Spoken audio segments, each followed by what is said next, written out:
صدق اللہ العظیم وصدق رسولہ النبی الکریم الامین ونحن علی ذالک لمن الشاہدین والشاکرین والحمدللہ رب العالمین۔ نہایت ہی خوبصورت محفل نعت جاری ہے اور جن لوگوں نے انتظام کیا ہے بہت خوبصورت انتظام کیا ہے۔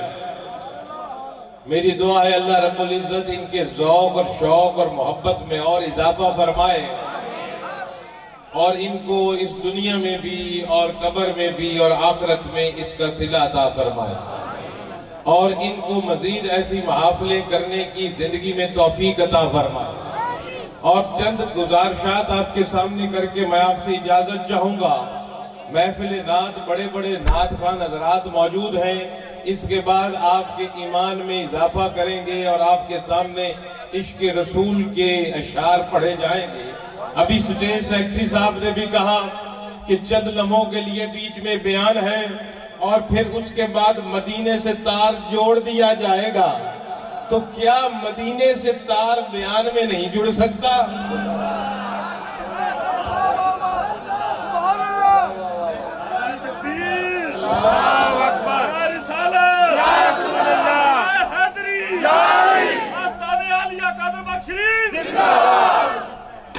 مدینے سے تار تو ہر اس اہل عاشق کا جڑا ہوا ہے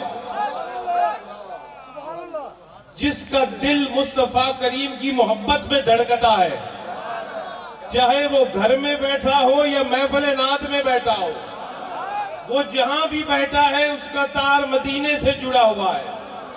اور سب سے بڑا میلاد یہی ہے کہ آپ کا تار، آپ کے دل کی تار ہر وقت مدینے سے جڑا رہے، چاہے آپ کاروبار کر رہے ہو، تجارت کر رہے ہو، لین دین کر رہے ہو، خطاب کر رہے ہو، بچوں کے ساتھ بیٹھے ہو یا کسی اور کام میں مشغول ہو، جہاں بھی ہو آپ کا دل کا تار مدینے والے سے ہی جڑا رہنا چاہیے۔ اور یہ دل کا تار مدینے والے سے کیسے جڑے گا؟ یہ دل کا تار مدینے والے سے تبھی جڑے گا کہ جو مدینے والے نے ہمیں دیا اس کو دل سے قبول کر لو۔ جو مدینے والے نے ہمیں دیا اس کو دل سے قبول کر لو، اس راہ پر چل پڑو جو مدینے والے نے ہمیں دکھائی، تیرا تار ہر وقت مدینے والے سے جڑا رہے گا۔ اور مدینے والے نے ہمیں کیا دیا؟ مدینے والے نے ہمیں اسلام دیا، مدینے والے نے ہمیں دین دیا، مدینے والے نے ہمیں ضابطہ حیات دیا، وہ ضابطہ حیات دیا جس کے بارے میں خالق کائنات نے فرمایا ان الدین عند اللہ الاسلام، کہ اے اللہ نے فرمایا کہ میرے نزدیک تو ضابطہ حیات صرف اسلام ہی ہے۔ ضابطہ اسلام، ضابطہ حیات کہا جاتا ہے زندگی گزارنے کے انداز کو، ضابطہ حیات کہا جاتا ہے چیری چال اور ڈال کو، ضابطہ حیات میں عبادات بھی ہیں اور ضابطہ حیات میں معاملات بھی ہیں، ضابطہ حیات میں تیرا رب سے تعلق بھی ہے اور ضابطہ حیات میں تیرا بندوں کے ساتھ بھی تعلق ہے۔ رب سے کیسا تعلق رکھنا ہے اور بندوں سے کیسا تعلق رکھنا ہے، یہ ہے ضابطہ حیات اور یہ بتاتا ہے اسلام۔ اور مدینے والے نے یہی اسلام ہمیں دیا۔ حقیقی عشق اور محبت سرکار کا یہی ہے کہ اس دین اسلام کو اپنے ہاتھوں میں تھام لے۔ عشق محبت حقیقی یہی ہے کہ دین اسلام پر چل پڑ، اسلام کے لیے اپنا تن من دھن وار دے، تیرا ہر قول اسلام کے مطابق ہو، تیرا ہر عمل اسلام کے مطابق ہو۔ اگر یہ ہے تو تیرا تار مدینے والے سے جڑ گیا۔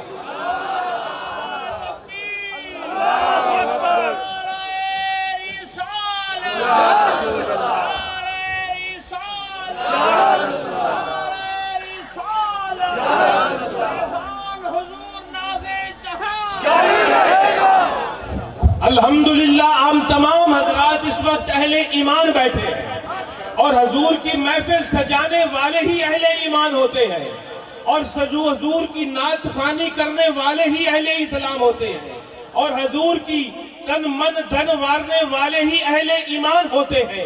اہل ایمان کو تیرے اور میرے رب نے حکم دیا یا ایھا الذین آمنوا ادخلوا فی السلم کافہ، کہ اے ایمان والو، وہ اسلام جس کو میں نے تیرا ضابطہ حیات بنایا ہے، سر سے لے کر پاؤں تک پورے کے پورے اسلام میں داخل ہو جاؤ۔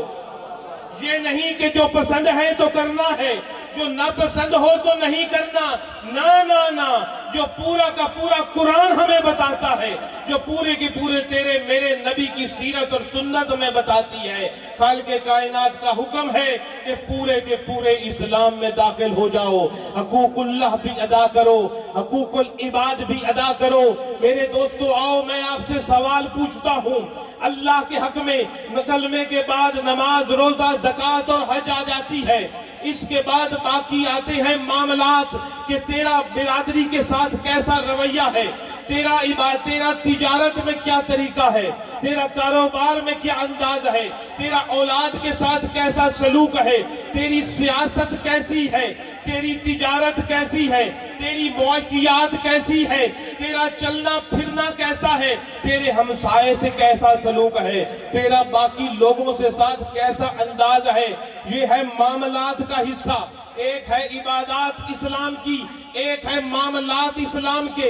اگر عبادات اور معاملات کا وقت علیحدہ کیا جائے تو آپ کو دونوں لازم الملزوم ہوتے نظر آئیں گے۔ اگر 5 وقت کی نماز جو کہ کلمہ کے بعد پہلی فرض چیز ہے، ہر مسلمان کے کلمہ گو کی گھٹی ہونی چاہیے، وہ شخصیت جس کی محفل کی نعت ہم سجا کر بیٹھے ہیں، حضور نے فرمایا ہے اگر کسی نے میری آنکھوں کو ٹھنڈا کرنا ہے تو 5 وقت کی نماز پڑھے۔ حضور نے فرمایا ہے جو میرا امتی ہے وہ نمازی ہوگا۔ کافر اور مسلمان میں فرق کرنے والی چیز نماز ہے۔ نماز کہتے ہیں صلاۃ کو، صلاۃ کا معنی ہے ذکر قائم کرنا، اللہ کا ذکر قائم کرنا، مصلی پر بھی اور مصلی سے اتر کر بھی، اس کو کہا جاتا ہے صلاۃ میرے بھائیوں۔ اور اگر صرف 5 وقت کی نماز کا ہم وقت 24 گھنٹے میں سے نکال لیں تو بمشکل 1 گھنٹہ بنے گا۔ اگر 5 وقت کی نماز کا وقت نکالیں تو 24 گھنٹے میں سے 1 گھنٹہ نمازوں کے لیے نکلے گا، جو کہ 5 وقت کی نمازیں ہیں۔ تو میں پوچھتا ہوں کہ صرف 1 گھنٹہ اس اسلام پر چلنا ہے، باقی 23 گھنٹے بے لگامے رہنا ہے؟ باقی 23 گھنٹے رب نے کوئی اصول نہیں بنائے، باقی 23 گھنٹوں کے لیے اللہ کے رسول کی کوئی تعلیمات نہیں، باقی 23 گھنٹوں کے لیے کوئی اسلام نہیں، اور نہیں میرے دوستو، اگر باقی 23 گھنٹے بھی اللہ اور اس کے رسول کی اطاعت میں نہیں آؤ گے تو وہ 1 گھنٹہ مصلی پر کھڑا ہونا بے معنی ہو جائے گا۔ اگر باقی 23 گھنٹے سچ کا دامن نہیں پکڑو گے، یہ تیرے نبی کی سنت ہے، جھوٹ بولتے پھرو گے جگہ جگہ پر تو وہ 1 گھنٹہ نماز بے مقصد ہے۔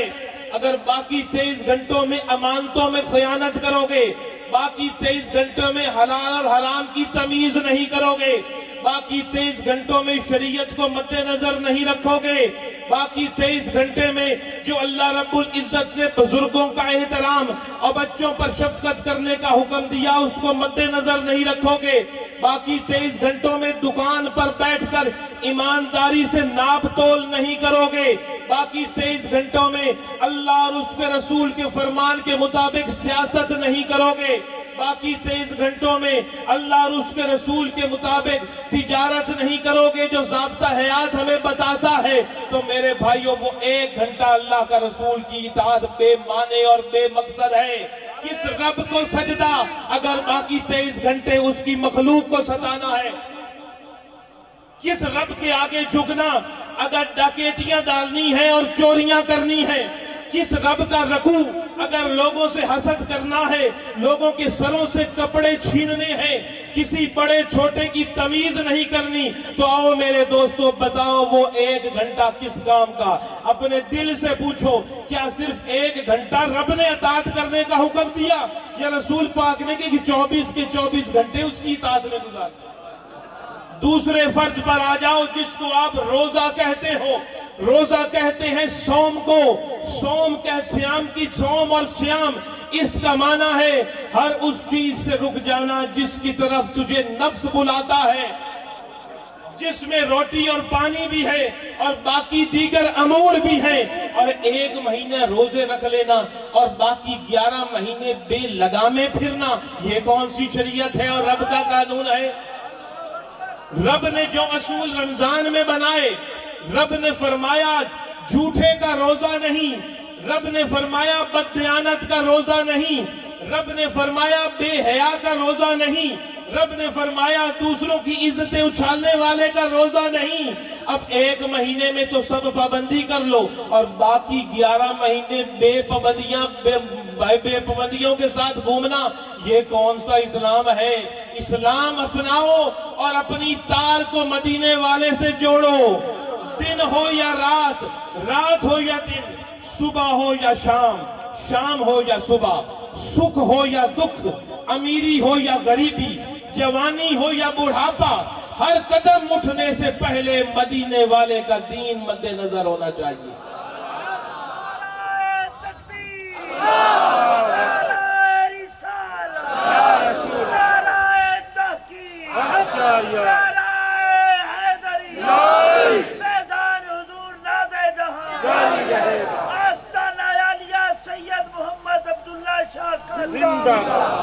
مدینے والے کا عشق اور محبت مد نظر ہونا چاہیے۔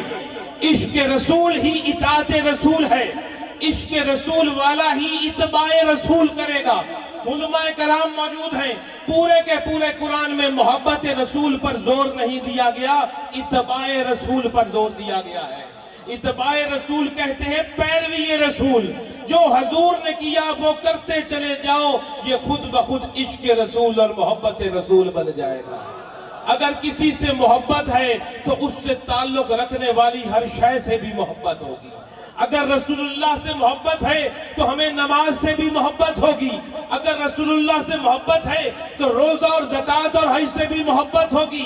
اگر رسول اللہ سے محبت ہے تو سچائی سے بھی محبت ہوگی، عبادت داری سے بھی محبت ہوگی، ایفائے عہد سے بھی محبت ہوگی، بڑوں کا احترام کرنے کی ہماری ادا ہوگی، چھوٹوں پر شفقت کرنے کی ہماری ادا ہوگی، ایک دوسرے کے دکھ درد بانٹنے کی ہماری ادا اور سیرت ہوگی، کیونکہ جس کو سرکار سے محبت، سرکار سے تعلق رکھنے والی ہر شے سے محبت ہوگی، اور یہ تمام چیزیں حضور ہی سے تعلق رکھتی۔ دنیا کے سامنے اگر کسی نے سچائی رکھی، محبت رکھا، امن رکھا، عدل و انصاف رکھا، بھائی چارہ رکھا، پیار اور محبت رکھی، بڑوں اور چھوٹوں کے حقوق رکھے، اولاد کے حقوق رکھے، بیویوں کے حقوق رکھے، بیٹی کو مقام اور مرتبہ اور عزت دی، وراثت میں حصہ عورت کو دیا، بیوی کو دیا، بیٹی کو دیا، بہن کو دیا، تو یہ تمام کی تمام چیزیں سرکار سے تعلق رکھنے والی ہیں۔ جو ان سے روگردانی کرتا ہے وہ حقیقتاً مدینے والے سے تار توڑتا ہے۔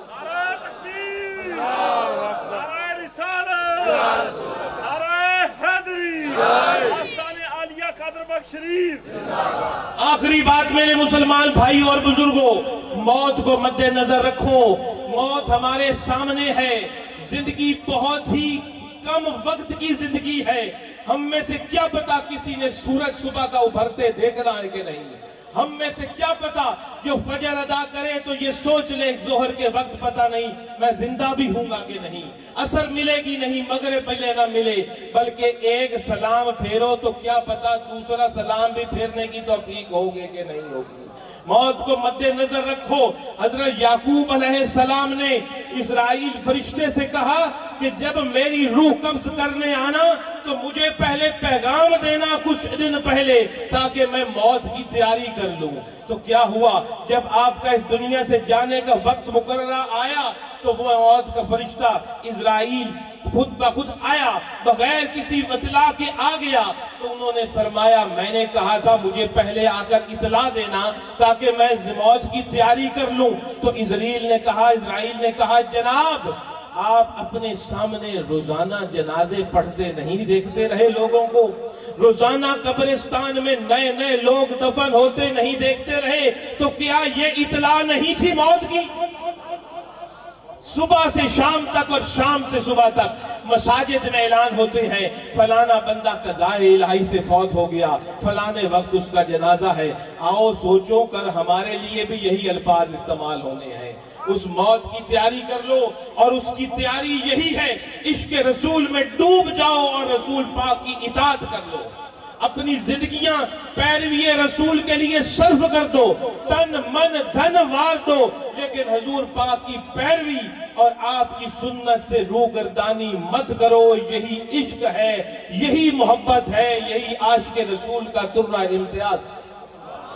تو میں زیادہ بیچ میں اب آپ کا وقت نہیں لینا چاہتا، کیونکہ ابھی بڑی خوبصورت نعت خوانی ہونی ہے، اور آپ کے دلوں میں اور یہ رسول اللہ صلی اللہ علیہ وسلم کی محبت کو معزن کریں گے یا چمکائیں گے۔ اس کے اندر شہباز صاحب موجود ہیں، بڑے خوبصورت انداز میں پہلے بھی نعت خوانی کر رہے ہیں، اب بھی کرتے رہیں گے۔ میرے جانے کے بعد آپ نے ان کے کلام سننے ہیں، کیونکہ میں نے جانا ہے، اور اگر تہجد کے لیے اور نماز کے لیے آپ نے اٹھنا ہے تو پھر بھی سونا بھی ضروری ہے، جس کے لیے تھوڑا سا آرام ضروری ہے۔ دن کو بھی سفر میں نے کیا ہے، اس لیے زیادہ نہیں بیٹھ سکتا، معذرت۔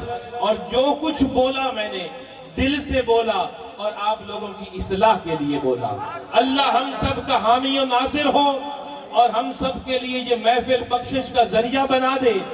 جو کلام نعت خوان حضرات پڑھ رہے ہیں ان کی بخشش کا بھی ذریعہ بن جائے، اور جو سن رہے ہیں ان کی بھی بخشش کا ذریعہ بن جائے، اور محفل میلاد کو انہی دو چیزوں کو مد نظر رکھ کر منایا کرو، ایک محبت رسول اور ایک پیروی رسول۔